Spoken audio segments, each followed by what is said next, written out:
Welcome to the Fit Girl Magic podcast. If you are ready to find your inner magic, develop great habits, and a rock steady mindset to feel confident, comfortable, and fit in your body, you are in the right place. I am Kim Barnes Jefferson, and I'll be giving you weekly doses of health, fitness, and life tips sprinkled with humor and real talk. If you're ready to be consistent without the stress of perfection, magic makers, it's time to slip into your favorite pair of PJs, grab some coffee, kick back, and listen to today's show.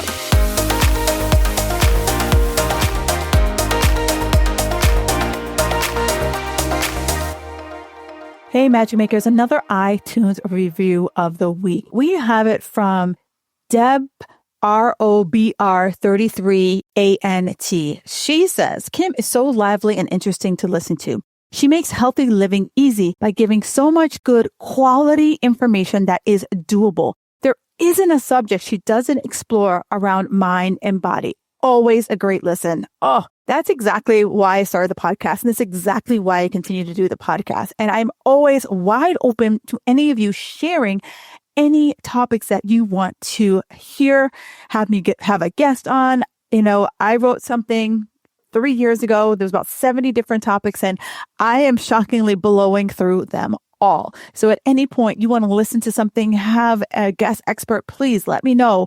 Reach out to me on the socials. You can find it here in the show notes. And as always, thank you so much for that awesome review. All right, Magic Makers, welcome back to another episode. So let me ask you something.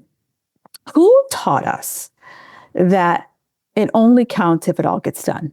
Right? Seriously, who taught us that? Because somewhere along the way, most of us got the same memo. All right. And I would love to get some receipts on this.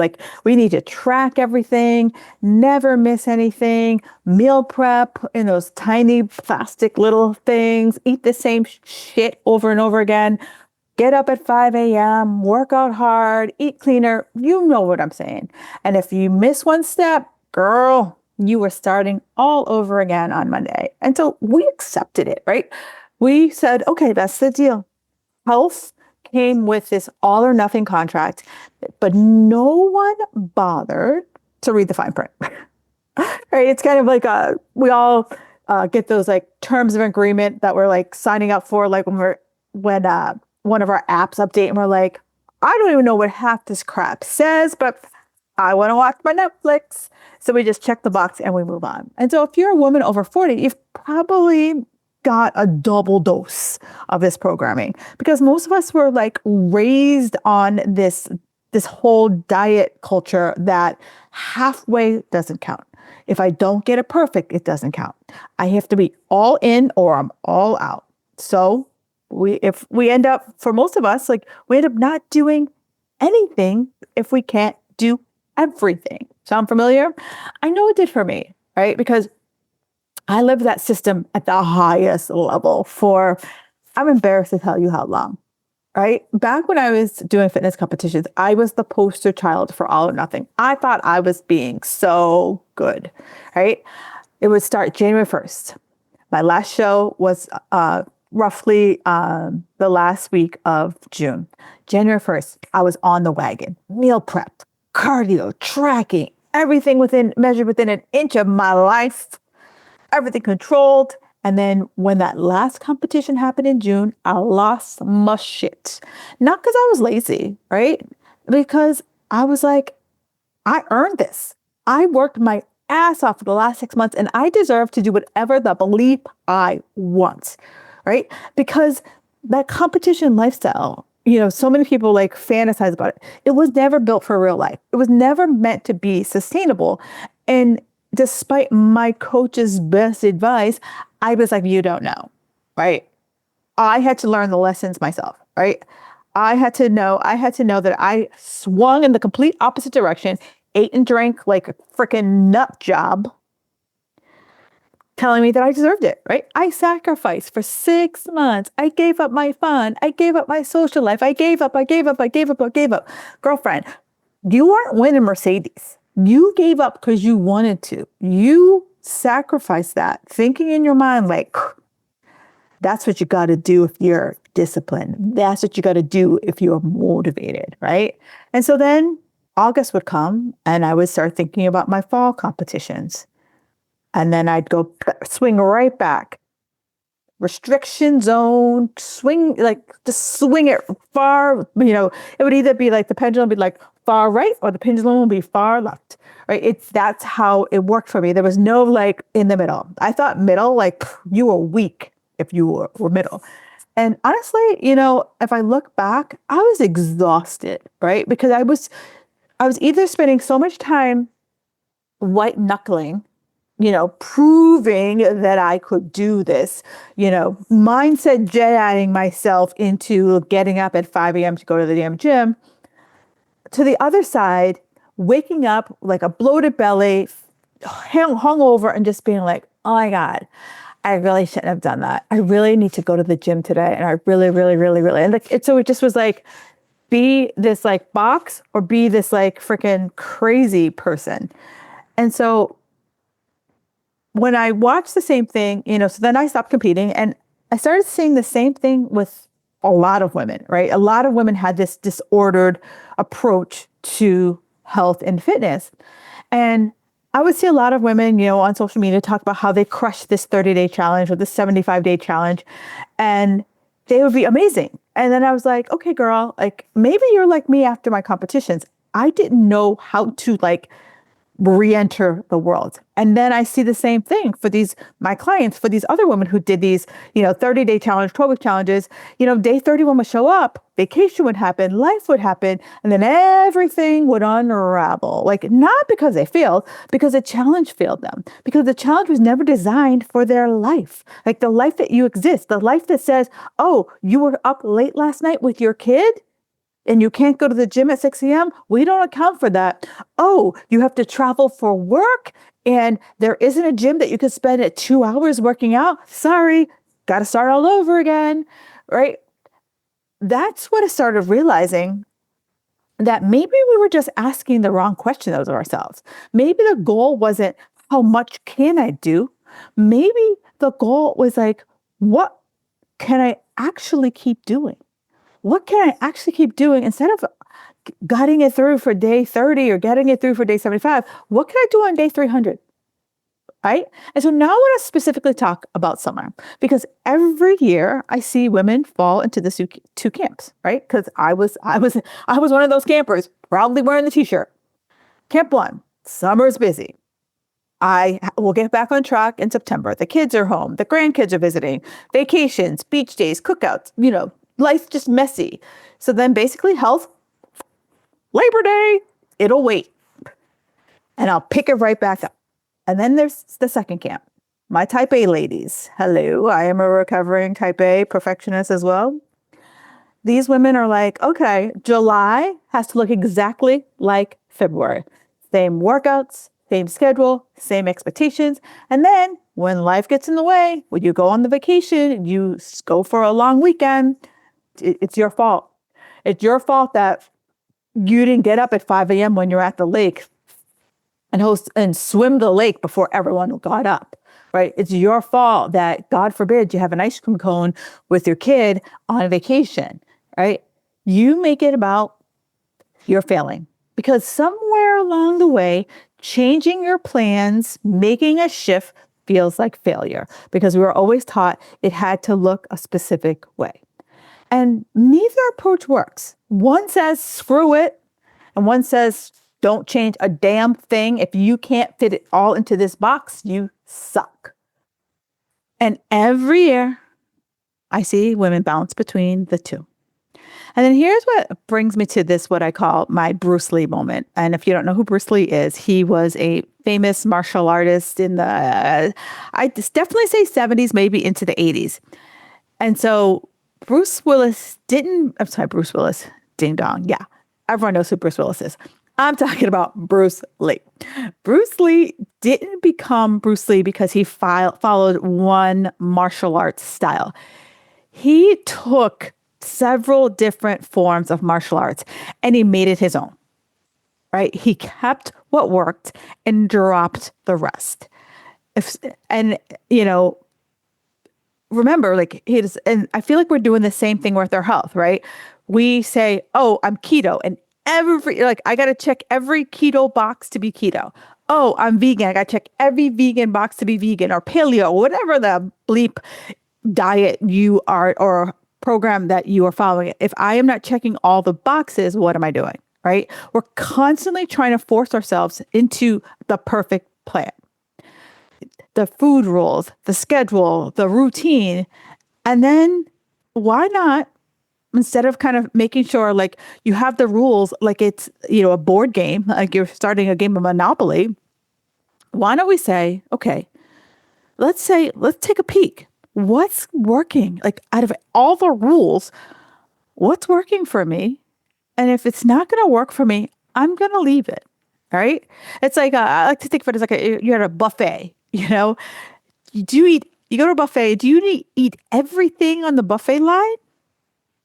Or do you like, you know what? I'm more into this chicken looks really good to me than this fish looks good to me. And you take the chicken and you move on. Right. So I want us to start thinking in that mindset. So that's exactly what we're going to be doing. So instead of trying to master 15 habits over the course of the summer, we're going to say maybe it's 3. They're simple habits. Drink more water, walk more, eat more protein. There's nothing sexy. It's not revolutionary. It is not going to break the internet by any stretch of the imagination. But these are habits that work, right? Because I know that once these simple habits become automatic, you'll do another and another and another. Not because someone told you, but because you're ready. Right. And because you've eventually built a lifestyle around these habits. And I've talked about this before, with my non-negotiables, right? They're just who I am right now. And when those got easy, I moved on to something else. And not because my life was perfect, because it worked when it wasn't. That was the beauty of it. I set these up when I was traveling for 30 days and I didn't really know which end was up. And now that I'm again back in kind of my travel mode, flirting back and forth between Boston and Florida this summer, I know that I need to like ground these things and hold on to these things. And that's really where what I call the feet up summer came from. Not because I wanted to create another challenge. Lord knows there's enough of those out there, but I wanted to show you something different, right? Something that gave women permission to stop trying to always be improving themselves, right? Stop trying to be the self-improvement project. Stop trying to be the Home Depot of your life, right? Something that gave women something that you could adapt into versus abandon at the first sign that you weren't able to do it because something popped up in your life. And if you're wondering why I chose 26, it's simple. It's 2026, right? This idea was inspired a little bit by Gretchen Rubin because she typically sets the number of habits she wants to do based on the year. So, it wasn't some big philosophy. It's an experiment. Let's try new things and let's keep what works. So let's get down to what Feet Up Summer isn't. It's 26 opportunities to experiment with healthy habits. There's 26 opportunities to discover what actually works for your life. Not because you do all 26. Hopefully you don't.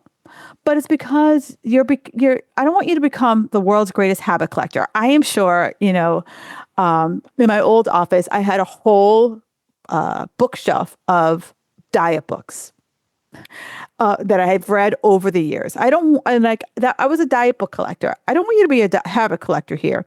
I don't want you thinking that you have to check every box to win. You know what was winning? What you can stick to. That's winning for me. And it's about finding the few habits that make your life noticeably better. Right. So it could be 1, it could be 5, it could be 3. I don't care. But I want you to give it a shot. Give it a shot to not be the girl who needs to, I'm air quoting here, nail it. All right. I don't want to see the hashtag nailed it. You know what? I want to see the hashtag nailed it when I'm like, you know what? I spent 26 days finding something that works for me. Hashtag nailed it. Not every day like nailed it. No, we're like, what's going to work for you beyond the 26 days? What's going to work for you on day 260? Right? Because if one habit sticks long after the summer, that is a pretty big win for me. Right? So we're going to start officially on the first day of summer, right? Makes sense. And I will be sharing one simple habit every single day. Some's going to be about food. Some it's going to be about movement. Something's going to be about rest. Yeah, because some of y'all don't know how to sit your ass down. Some connection. How do we like have a human connection other than I liked her Facebook post? No, we're going to have actual human connection. What the heck is fun? And fun ain't cleaning out your pantry. I got to tell you that. Sorry, guys. And then some are just going to be actually like, how do we like stop and enjoy the life that you guys are working so hard to build? And if a habit resonates with you, you try it. If it doesn't, you skip it. And you come back tomorrow and hear what the next habit is. No absolute guilt. There's no catching up. There's no like, oh, I missed day one, so I got to catch. No, you hop in where you are. You start where you are. It reminds me of that old Arthur Ashe poem. Start where you are, do what you can with what you got. That's the mantra. That's the mantra now.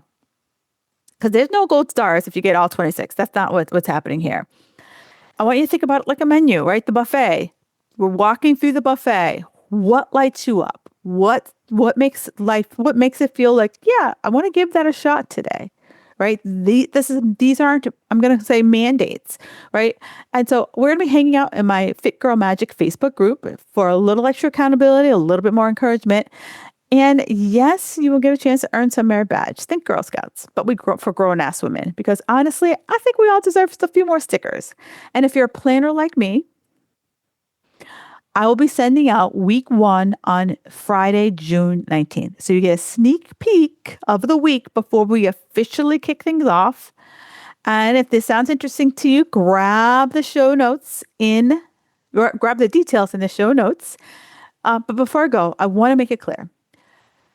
The reason why you keep starting over is not because you lack discipline. It may be that you're trying to maintain habits that never fit your life or might not fit the season of life, aka summer, in the first place, right?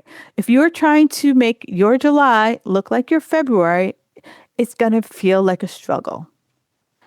And I know for me, February, I was heads down packing my crap.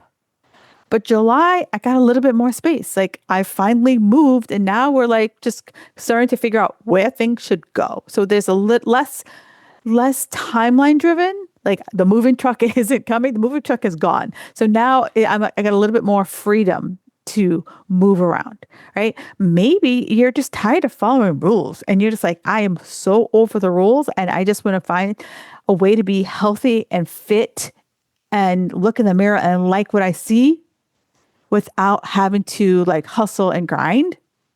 I got you, right? Because like, I want you to think about like, what if nothing is wrong with you? What if you don't need another plan? What if it's like, you just need to find a way to blend health, blend fitness, blend nutrition into your actual life versus it being like the top dog that you're always trying to climb that invisible ladder to achieve to get it right. All right. Because I want this summer, and more than just the summer, but I want your summer to be more about like beach days. I want your summers to be about vacations, the cookouts, without all of that mental gymnastics that go along with it. Right. Because that's not life. Right. So maybe this summer isn't about becoming the best version of you or leaving your health on the shelf, but it's about giving yourself permission to find that version of health and fitness that can come along with your summer fun. So, like I said, here is the summer that you take what you need, you leave the rest, and I will see you inside the Feet Up Summer. Just head on over to the show notes, give me your name and email address, and I will make sure that when the first week of Habits drops, you'll be the first to see it. If you're not quite ready for that yet, absolutely join me in the Fit Girl Magic Facebook group, and you will get daily drops of these habits starting on the 21st. All right, Magic Makers, enjoy the rest of your day, and I look forward to seeing you inside the Feet Up Summer. Thank you for listening to the Fit Girl Magic podcast. If you've made it this far, yay! I'm thinking you enjoyed the show. Let's continue the conversation on Instagram. You can find me at Kim Jefferson Coach. In order for me to keep sharing this message, do me a favor and leave me a 5-star review on iTunes. While you're there, don't forget to subscribe so that you won't miss an episode. New episodes are available every Wednesday. The Fit Girl Magic podcast is intended to provide you with tips, tools, and strategies that will help you make better decisions about your health. I really appreciate your feedback and your support. Thank you so much.